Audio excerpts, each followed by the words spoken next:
We've got Sherry Helt here. Am I saying your name correctly? Yep. Yeah.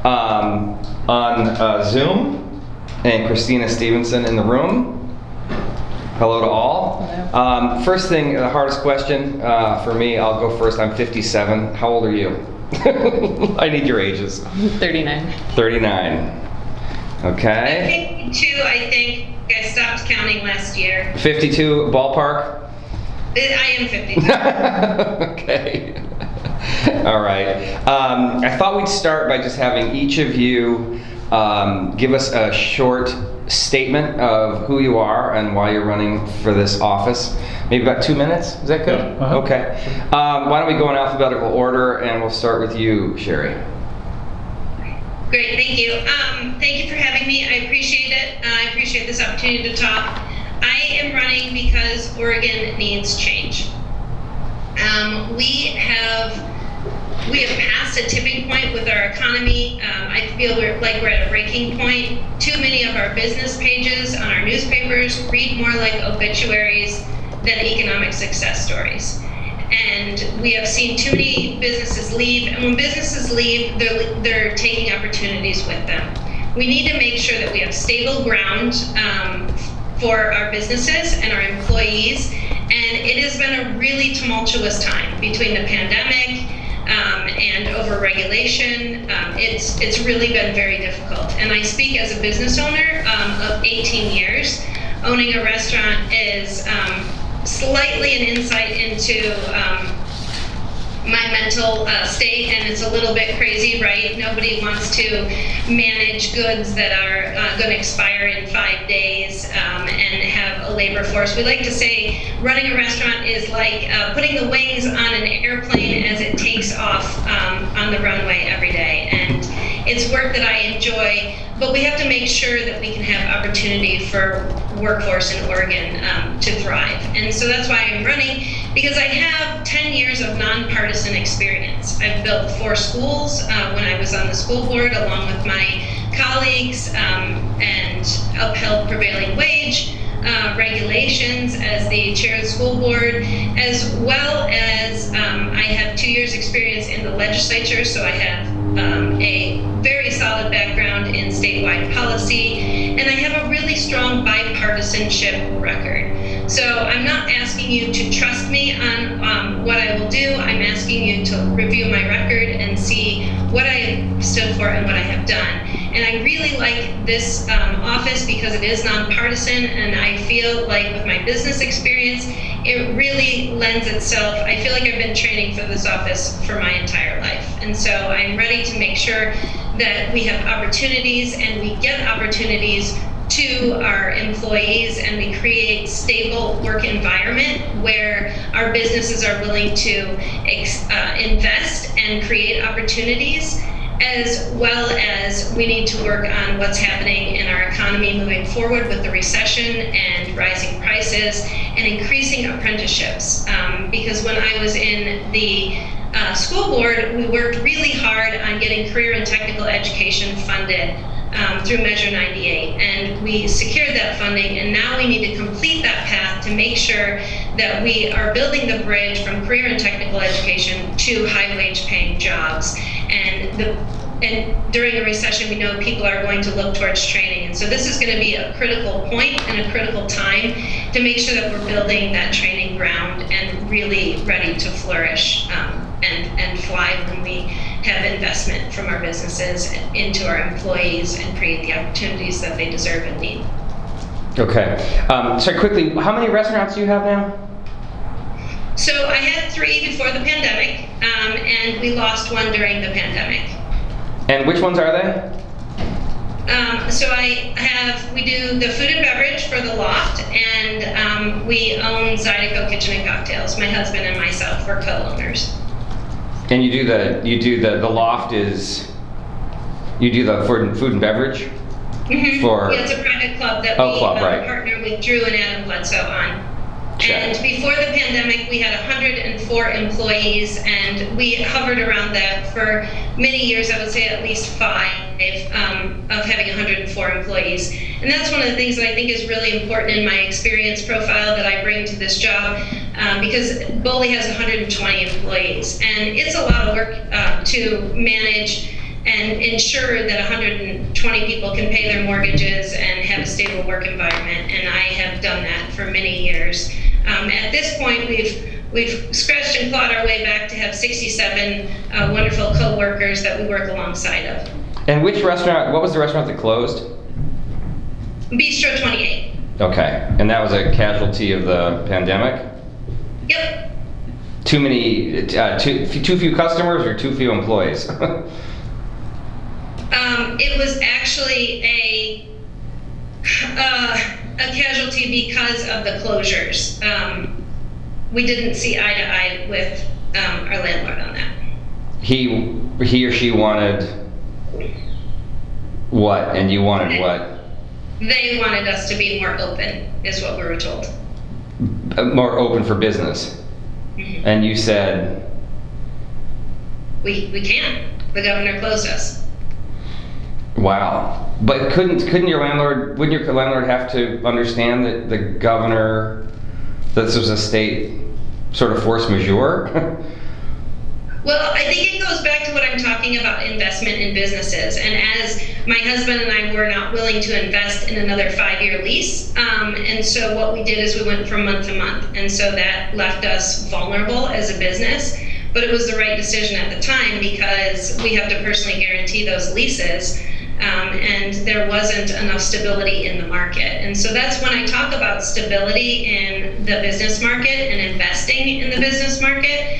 I truly understand that from a personal perspective, because when things are changing rapidly, it's very difficult to find stability and want to put money into it and put your name behind it, right? And so. So was this a matter of he wanted you open so you had revenue to pay rent? Was that how the leverage he had, or it wasn't like a philosophical difference that he said you have to close? Was it a rent issue? Well, we did negotiate a lower rent, so that they probably wanted to go back to the full rent would be my guess. Oh, and you said no, thank you. Well, that wasn't offered. They weren't offering you the place at the lower rent that they negotiated? No. Okay. We just decided that it wasn't worth it for them, and it wasn't worth, we weren't able or willing to do more. And there was also the labor shortage. So if you place all of those factors into place, it's really just a pandemic tragedy. Got it. Okay. It's casualty. Right. Okay. Thank you. All right. Christina. Well, thank you. Thanks for having me.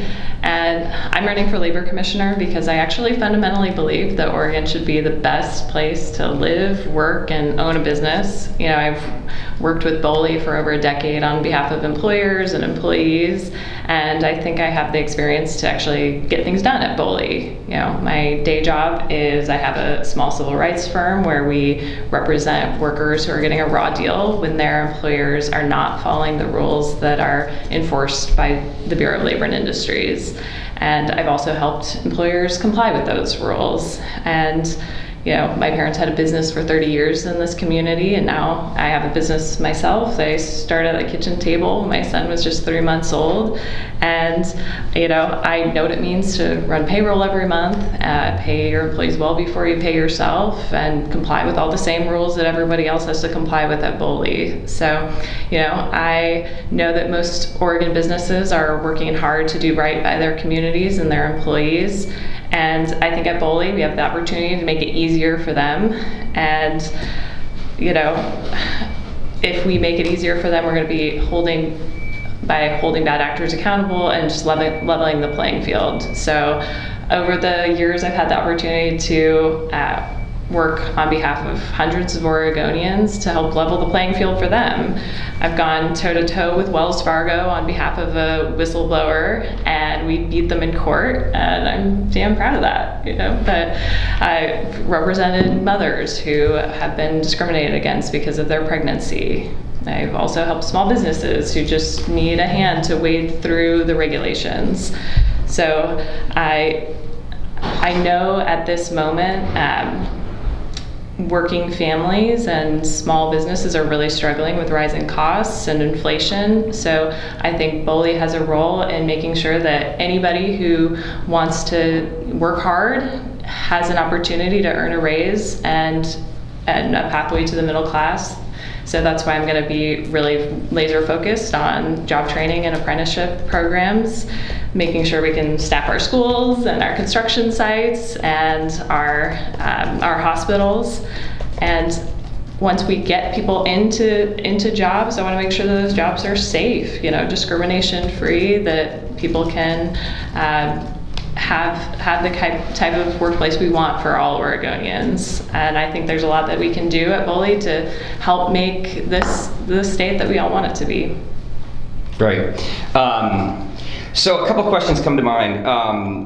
One for you, Sherry. The unemployment rate in Oregon is really low, and we just got back to record employment in the state. All-time record employment, and I think the unemployment rate's got a 3 handle and maybe it's a 4 after that. What's the problem? I mean, the economy is. I mean, at least by employment standards, the economy's doing great. Wow. So how much time do we have on this question? How about a minute? 90 seconds. 3 hours? Because so there's a lot of things at play. I talked a lot about in your last questions to me, really the instability around business. And what businesses really need is common sense and stability. And that's the same thing for employees. And so when we went through the recession, you saw a lot of people leave the labor force to leave the construction labor force, because the construction industry was hit the hardest in the recession. And so if you fast forward to the pandemic, what happened is there was a lot of instability, and I talked about that as my own personal experience around being employed in the restaurant industry. And so we had huge numbers of people that were unemployed due to closures, which created a lot of instability. So what you have seen is a lot of people went to different, the same as in the recession, people have went to different types of industries, and they've moved industries, and they've retrained and went into medical fields or went into different types of more stable environments that they perceived from where the economy was. People don't like change, and they want stability. And so I think that's what we need to create as leaders. And with the restaurant industry, what we've seen is 20%, David Runberg, from the State Economy Department says 20% of restaurant workers are just missing. We don't know where they went. Did they leave the state? What happened to them? And so while our employment is back to normal, there's still large gaps of where people are.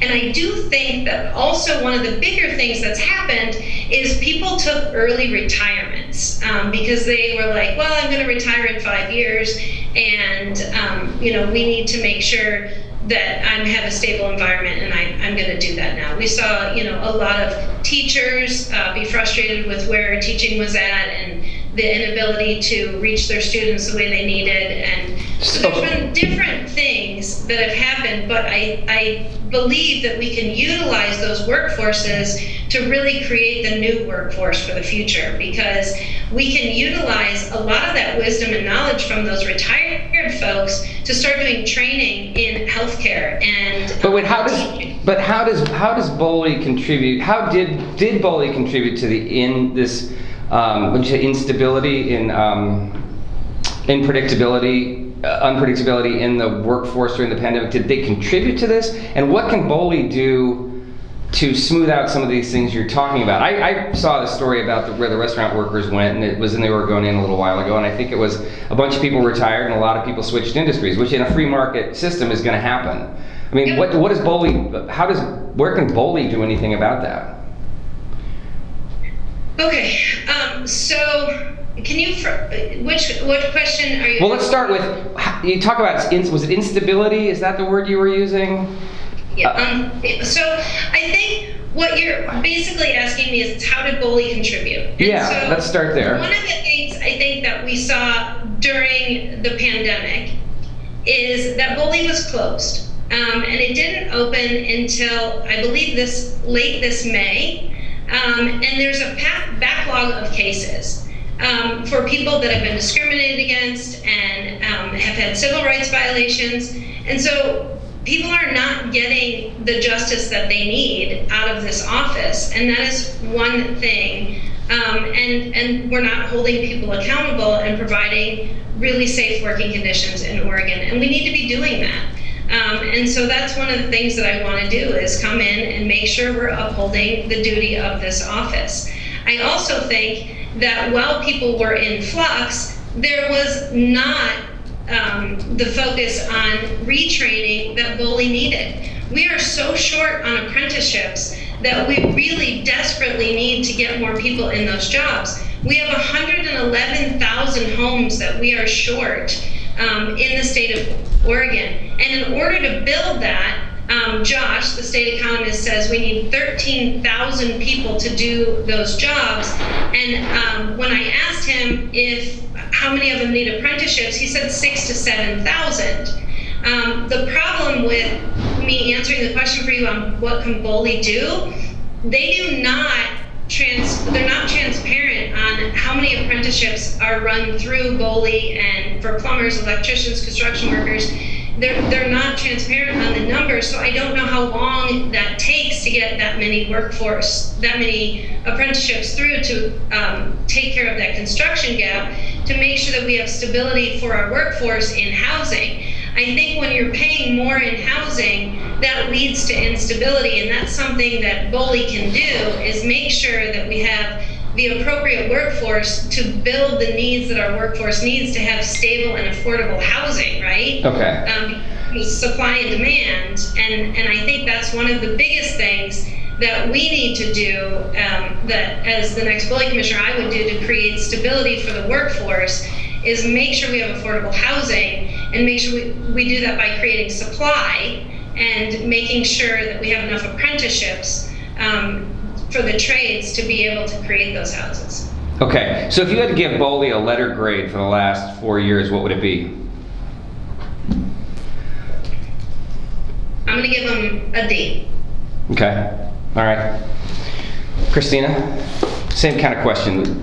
The economy seems pretty good after the pandemic. You came through the pandemic. Oregon came through the pandemic better than many states in terms of cases. The economy's back at full speed.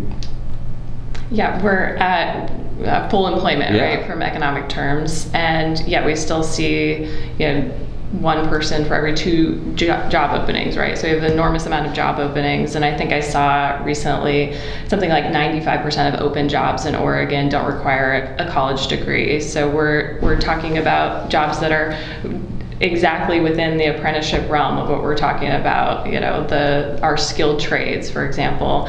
And so we're seeing a huge skills mismatch, right? So that is a role of Boli, is to help, get people the skills they need in these industries that are of high demand.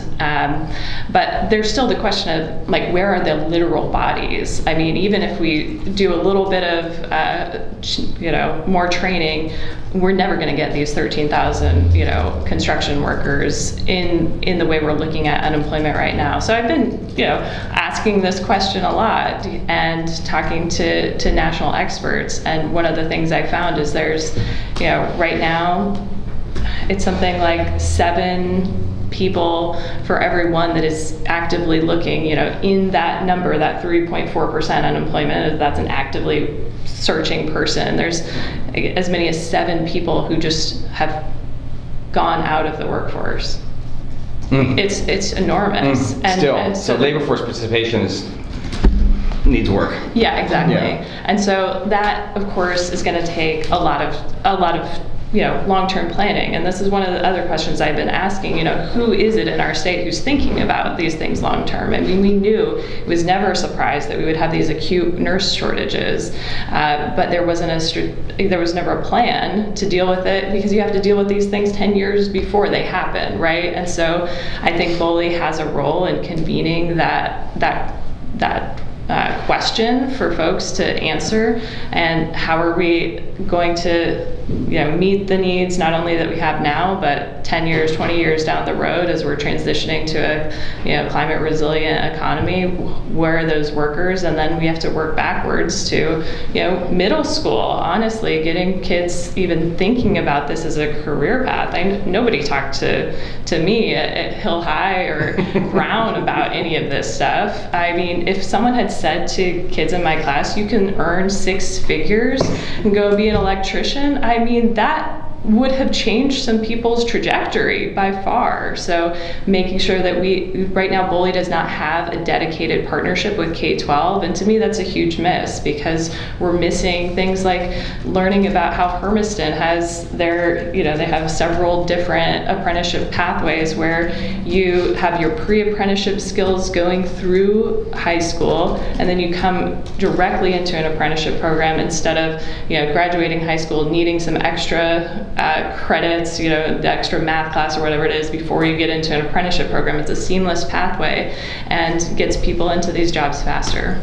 Mm-hmm. So I'm hearing a lot from both of you about... Wait, can you ask the letter grade first? Sure, go ahead. Letter grade, 4 years, last 4 years. So I think when we're thinking about how Boli is doing, we have to think about the context, which is that in the 1990s, Boli had more staff than it has today. Right, and obviously Oregon's only gotten bigger. There's 500,000 businesses and 6 people in technical assistance for businesses. So Boli has to do a lot with a little.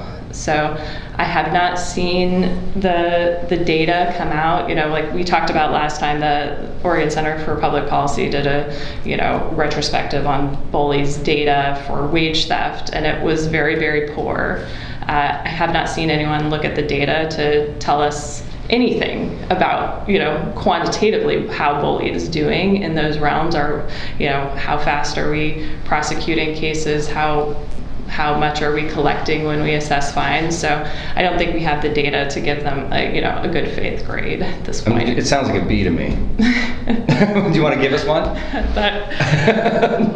We'll let people do with the information we have as they will. Okay. So you're both talking a lot about apprenticeship and job creation and things that are part of Boli's mission, but a lot of what we see and a lot of what I think is important about Boli is the policing the workplace to make sure that workers are treated fairly and that businesses are operating honorably. And I'm curious to hear from both of you how you would assess Boli's performance in wage and hour and civil rights, because that's a big part of the agency's role. Sherry, you first. Is Boli enforcing the law? Okay, so I'm sorry, I'm having a little trouble hearing you, Nigel. Wage and hour? Well, so Boli, from our perspective as reporters, we see that Boli's charged with enforcing civil rights laws and wage and hour laws in the workplace. That's been a big part of their function historically. I'm curious how you would evaluate Boli's work there and what your philosophy is in terms of enforcing those employment laws. So I think they're doing a terrible job at that, really, because I think they're not communicating. And I think what we need to do is communicate and really strive towards results. In everything that I have done, I've always had a goal and tried to accomplish the goal, and for the most part, accomplish most of the goals that I have set. And I think it's really important that if you want to make sure that the wage and hour regulations are enforced, that people understand them. I think they're confusing. I think there is a lot of red tape around these, and I think they're not laid out correctly. OSHA has a program where you can come in and as a business and ask questions, and none of it is held against you, or it's all confidential, and that way there is less punitive results on the end of it. And so what I'm hearing is a lot of people are just getting fines and not understanding why they got them, where they came from, and what rules they've broken, and then we have to work backwards. I think working backwards is creates an unstable environment, instability in our workforce, and in their businesses. And I think that we have to have communication from the beginning and really start having a program the way OSHA does, where you can come forward and say, okay, what is this? Where does prevailing wage apply? Where does it not? What's expected of me around wages? And I think that that's really, really important. And I think our business community has asked for that. And I think this agency has not put that forward. And I think that, we have to lead from the change that we want. We cannot make excuses for this agency and the way that it has failed. What we have to do is really lead with what we want. And I think that communication is a big thing. When I was on the Board of Education, not the Board of Education, I was on that as well. But when I was on the Bendel Pines School Board, what we did is we tried to change the cake. And so many times when you're making policies, you just change the icing on the cake. You don't change the actual cake, right? And so we tried to go from a system that was rote memorization to one that was the 4 C's: collaboration, communication, creativity, and critical thinking. And so I think, and we did that, and we put in measured goals, and we accomplished that. And it was a really big lift, and it was amazing to work alongside of the unions. And putting that in place, and alongside the administrators and my fellow board members. And so I think when you are training a workforce to communicate, which is what we're doing in our school systems now, that we also have to have agencies that communicate and are able to have the rules be understood and have conversations about them. We have to be accessible, and I don't think Boli is accessible at this point. Okay, thank you. Christina, same question. How's Boli doing with law enforcement? Yeah. So what Sherry describes, the OSHA process of helping an employer understand the rules, of course, Boli does that as well. And there's no enforcement capacity, that's completely walled off. You call up Boli and say, how do I comply? Boli will tell you. So that exists. And in terms of how Boli's doing, I would say my data is really anecdotal, my own experience speaking with my colleagues. And I would say, I was talking to a defense attorney, so someone who represents mostly employers, and her take on it was Boli is not even finding for the employee as much as they should right now. And I thought that was pretty striking coming from someone who represents employers. Her take was that Boli is not considering evidence in the same way we would consider it in court. And that's consistent with my anecdotal experience as well. But I think we even start much sooner than the investigation process when it comes to where there's opportunities for improvement at Boli. I mean, it's no secret that I've had a to-do list for Boli for almost 10 years. I just write down gosh, why can't they send me less paper? Just really little things, and then big things like, why is this OAR still out of date? Send a letter, can you update your website? The statute of limitations is wrong on your website. So I've had this to-do list for a long time. And so when I say it starts at intake, it starts at the very first time an employee talks to Boli, and Boli is the one who's going to determine how that complaint takes shape. And when they do that, they need to be thinking about things that are really complicated now. We have joint employment situations, we have aiders and abettors, we have sometimes successor employers, so really complicated ways that employers have worked with maybe a temp agency in order to try to get out of some of their obligations under the law. And if Boli doesn't capture that on the front end, then the employee down at the other end of the case is maybe going to be left without a remedy if that didn't happen. So I think there's nothing but room for improvement.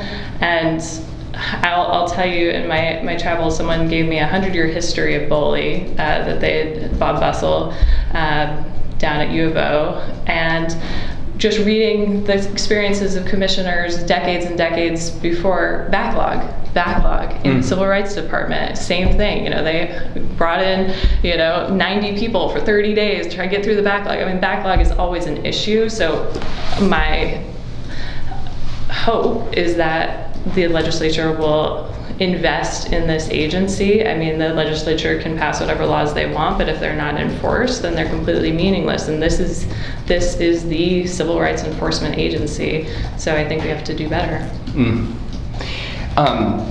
This might be a little naive, but do people need to worry at all about your union support given this position you're running for? I mean, does that bias you? No, I mean, I'm proud to say I'm supported by nurses, teachers, electricians, like the folks that, firefighters, and there's not a situation where I think the commissioner can put their hand on the scale for any person. I mean, I do think it's notable that the people who really are deeply invested in having this be a functioning agency are the ones that support me. Okay, all right. Sherry, you talked about overreach. Can you give us one example of that? Overreach in regards to? Boli. You just, in your opening remarks, you mentioned overreach. And I just wanted to see what you meant by that.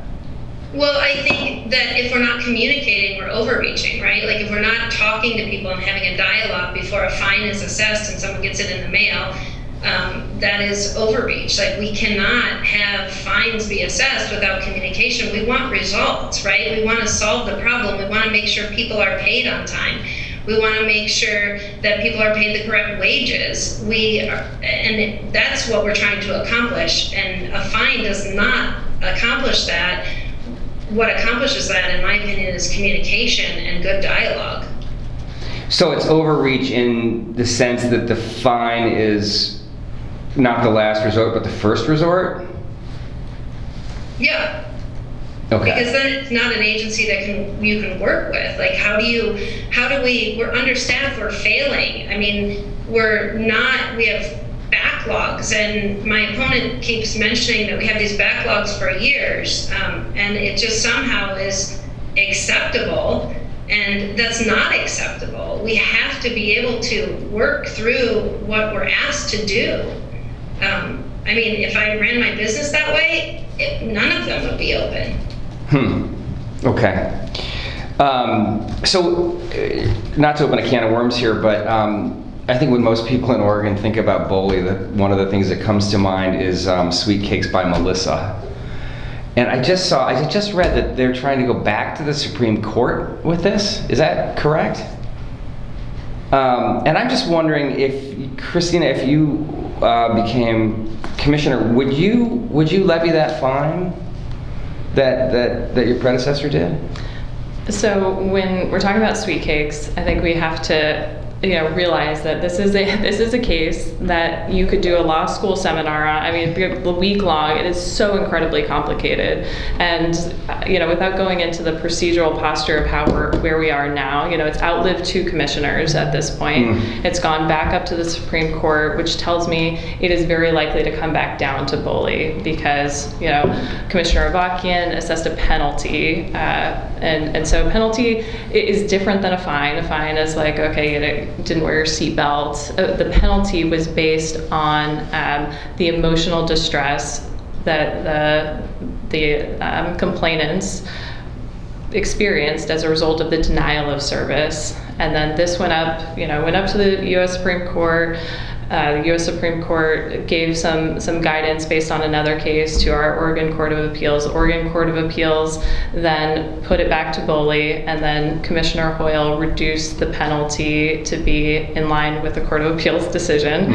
And with it going back up to the Supreme Court, I think that it's prudent for us to not delve too deeply into the facts or of this individual case, because I anticipate it will be back at Boli, and we want to make sure that the respondents get the fair treatment that they deserve in the adjudication of their case. So I think when the one thing that I would want people to take away from where we are now, which is what the Court of Appeals just told us, which is that whoever adjudicates this case is going to have to walk a tightrope.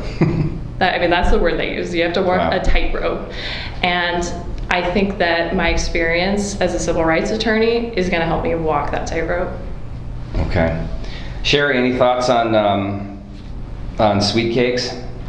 Well, you asked about overreach, and this case was overreach. The fine penalty, whatever you want to call it, has been overturned because it was egregious, and it was a misuse of Boli, in my opinion, and that's been founded through the courts. And I would not. I think we need an agency that functions on results and works with people and gets results done. And that's not what this fine has done. This fine has elevated us to a national level of, a continued national level of just dysfunction. And we need to get this in order, and we need to move on, and we need to move on to creating opportunities. I mean, this office also needs to be focused on making sure that Oregon workers have opportunities, and that we're focusing on our apprenticeships and making sure that we create opportunities and create bridges with our career and technical education centers. And I think that this is a distraction. Okay. All right. Anybody else? I think you've hit the high points. Okay. How about anything that you think we missed, either of you? I think I just wanted, for folks that are the like two people who are going to listen to this later. I'm just joking. It'll be four. It'll be four. Okay. Come on. Boli does not assess fines without communication with an employer. It would be the very, very rare instance where someone just receives a letter with a fine. They have a process where these are adjudicated. There is a respondent. They have the ability to bring representation if they so choose. It would be a default situation where there had been no response, and my sense of that is that's quite rare. We would actually like to see Boli instituting more penalties, because that's how, that is how we hold bad actors accountable and make sure that it's not a competitive disadvantage for our good businesses who have to follow all the rules, pay their employees, to have to compete with someone who doesn't pay their employees and doesn't have any repercussions for doing so. So of course that's what we want to move forward. And I don't think anybody has the impression, but if they do, I just want to be clear. I do not think the backlog is acceptable. Of course, it's absolutely unacceptable, and that is exactly why I'm going to be talking to the legislature about, if you value these laws being enforced, this is how we need to do it. It is with more people. More people, more money. Yeah. Yeah. Sherry? Wow.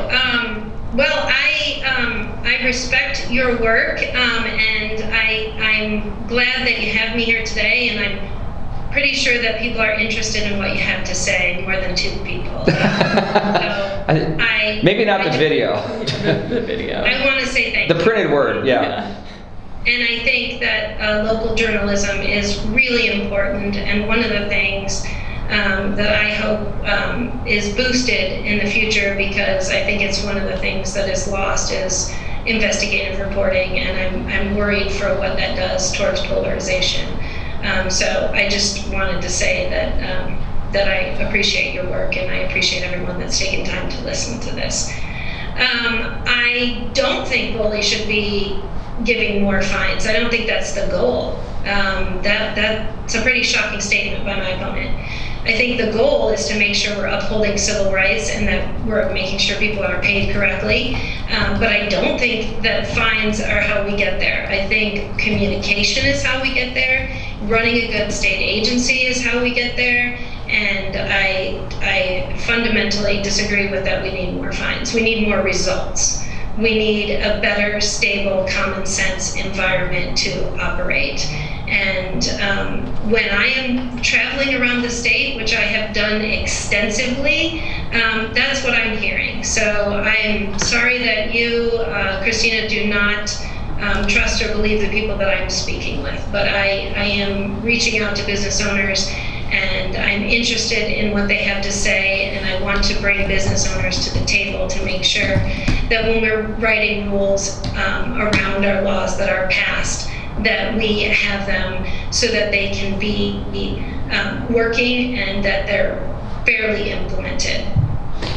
Christine, would you like to respond to that? Yeah, Sherry, I'm not clear who you're saying that I am disbelieving. I'm talking about the powers of the agency and what is possible for the agency to do.